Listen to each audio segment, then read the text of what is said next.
మరి జనసేన వాళ్ళ వల్ల బాలినేనికి దామచర్ల గెలిచాడు అంటే ఏంటి లెక్క అంటే అట్లాగా ఒక ఫీలింగ్ ఉంటుంది ప్రతి ఒక్కళ్ళకి కూడా.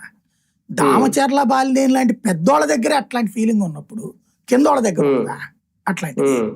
సహజంగా ఉంటది. దాన్ని కంట్రోల్ చేయడం ప్రతి ఊళ్ళల్లో సాధ్యం కాదు. ఇంకోటి ఏంటంటే తెలుగుదేశం ఎమ్మెల్యే ఉన్నటువంటి చోట జనసేన వాళ్ళని పట్టించుకోవట్లేదు. అసలు స్టేజీల మీద కూడా పిలవని ఉన్నాయి, పిలిచినా నామమాత్ర అవకాశాలు ఇస్తున్నాయి ఉన్నాయి. ఇంకోటి ఈ సంక్షేమ పథకాలు ఇవాళ పెద్దగా ఏం లేవు. ఉన్న ఒక తల్లికి వందనం లాంటిది వచ్చేటప్పటికి వీళ్ళకేం సంబంధం లేదు కదా.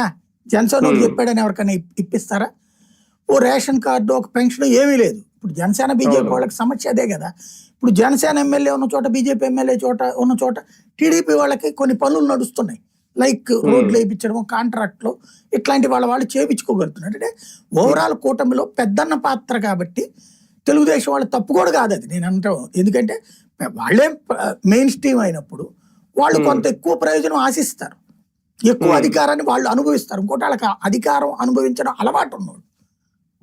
వీళ్ళేంటి ఇప్పుడు అధికారాన్ని అందుకోవాలని కోరుకుంటున్న వాళ్ళకి సహజంగా ఒక కోపం ఉంటది, దాన్ని ఇక్కడ ఎక్స్పోజ్ చేస్తున్నారు అంతే. ఇందులో జనసేనని బుజ్జగిస్తోంది టీడీపీ అని ఎంతవరకు అనుకోవచ్చు?